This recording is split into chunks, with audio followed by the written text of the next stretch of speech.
Al-Fakir pada kesempatan sore hari ini akan menyampaikan tema yang berjudul keutamaan mengingat mati. Judulnya seram ya Bu. Keutamaan mengingat mati. Namun sebelumnya mari kita membaca sholawat. Mudah-mudahan sholawat yang kita baca sampai kepada Rasulullah Sallallahu Alaihi Wasallam. Amin ya Rabbal Alamin. Allahumma sholli wa sallim wa barik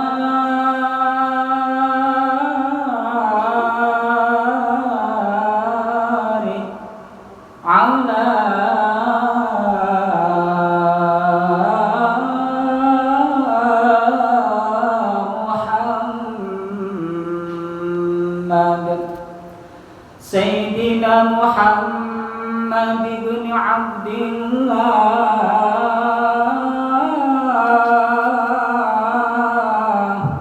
wa ala alihi wa ashabihi ajma'in.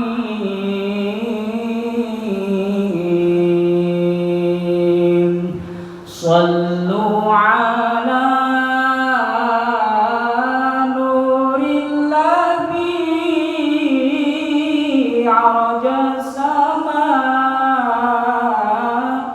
ya fawza man salla alaihi wa sallama. Sallu ala nurillahi arajas sama ya fawza zaman salla alaihi wa sallama. Sallu ala nurillahi arajas sama ya fawzaman salla alaihi wa sallama. Allahumma salli wa sallim wa barik ala Muhammad.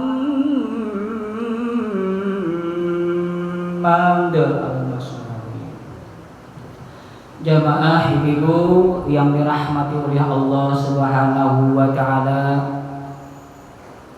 sesuai dengan tema yang kita bahas, yang akan kita bahas sore hari ini, yakni keutamaan mengingat mati. Jadi ibu, kematian atau maut atau mati itu pasti akan hadir kepada diri kita masing-masing. Jadi kita ini tidak ada yang kebal daripada kematian. Pasti yang sekarang ya sedang sehat-sehatnya, kadang sakit, kemudian sembuh, kadang sakit, bahkan kadang-kadang tidak sakit juga meninggal atau mati. Maka dari itu, Masya Allah, sebelum datang ajal kita, sebelum datang kematian kita, maka kita harus bersiap-siap diri, mencari bekal sebanyak-banyaknya untuk bekal menghadap Allah Subhanahu wa ta'ala. Jangan sampai lengah. Apa keutamaan mengingat mati? Salah satu keutamaan mengingat mati adalah supaya kita lebih giat dan bersungguh-sungguh dalam rangka beribadah kepada Allah Subhanahu wa ta'ala. Kemudian yang kedua, supaya kita ini lebih memilih taubat dan segera bertaubat daripada memilih hal-hal yang lain. Jadi hikmahnya atau keutamaannya pertama bisa menambah kita untuk senantiasa mendekatkan diri kepada Allah Subhanahu wa taala, dan yang kedua mengingatkan kepada kita agar senantiasa kita ini suka bertaubat atau senang bertaubat kepada Allah Subhanahu wa taala. Itu di antara keutamaan mengingat mati. Kemudian bersabda Rasulullah sallallahu alaihi wasallam, Baqala lan dawuh sapa Nabi Muhammad sallallahu alaihi wasallam, al mautu utawi mati iku jisrun uwat. Uwat itu bahasa Indonesianya apa, Bu? Jembatan ya. Al mautu utawi mati iku jisrun jembatan atau uwat yusil habibah kang nekaake sapa maut ing kekasih ilal habibi marang kekasih. Jadi mati adalah suatu jembatan yang bisa menghubungkan dengan kematian itu antara kekasih dengan kekasihnya. Jadi yang menjadi kekasih, insya Allah mudah-mudahan kita semuanya menjadi kekasih Allah, dan kita semuanya akan berhubung dengan apa yang kita kasih, yaitu Allah Subhanahu wa ta'ala. Maka syaratnya supaya kita ini bisa connect dengan yang kita kasih, yakni Allah Subhanahu wa ta'ala, maka syaratnya kita harus mati terlebih dulu.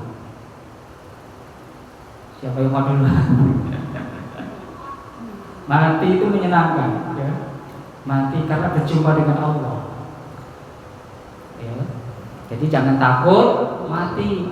Kita ini jangan takut meninggal, atau takut berpisah dengan anak, suami, keluarga, tetangga, saudara. Jangan takut.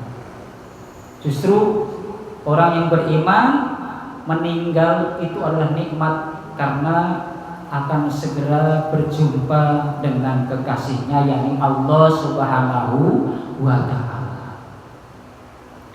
Kemudian waqala sallallahu alaihi wasallam, waqala lan dawuh sapa Nabi Muhammad sallallahu alaihi wasallam, al mautu utawi mati iku arbaun papat. Jadi mati itu Ibu ada 4 macam. Yang pertama mautul ulama, mati ini pira-pira wong alim. Yang kedua wa mautul agniya, lan mati ini pira-pira wong sugih.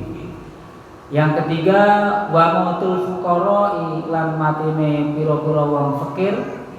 Yang keempat, yang terakhir mautul umara, lan mati ini pira-pira kepala pemerintahan. Jadi mati itu ada 4 macam. Yang pertama mautul ulama, yaitu meninggalnya atau wafatnya para ulama, pira-pira ulama, orang alim. Jadi orang alim meninggal wafat. Kemudian yang kedua adalah meninggalnya orang kaya. Yang ketiga meninggalnya orang fakir, dan yang keempat meninggalnya para kepala pemerintahan atau para pemimpin dunia.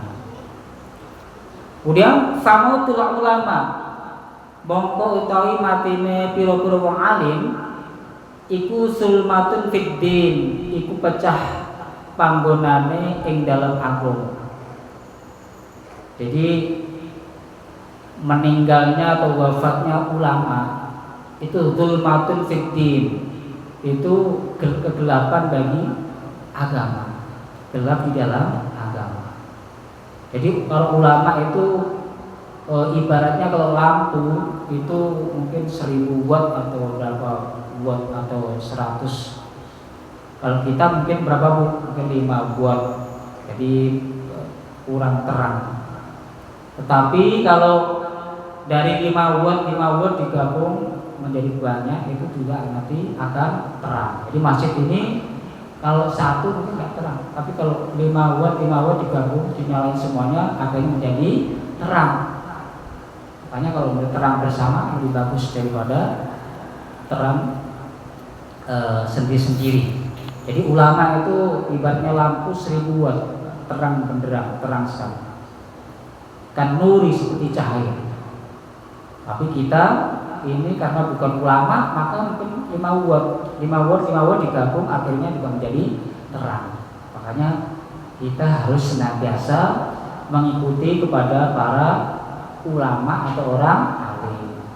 Jangan memanai Al-Quran, memaknai hadis sendiri-sendiri sesuai dengan logikanya.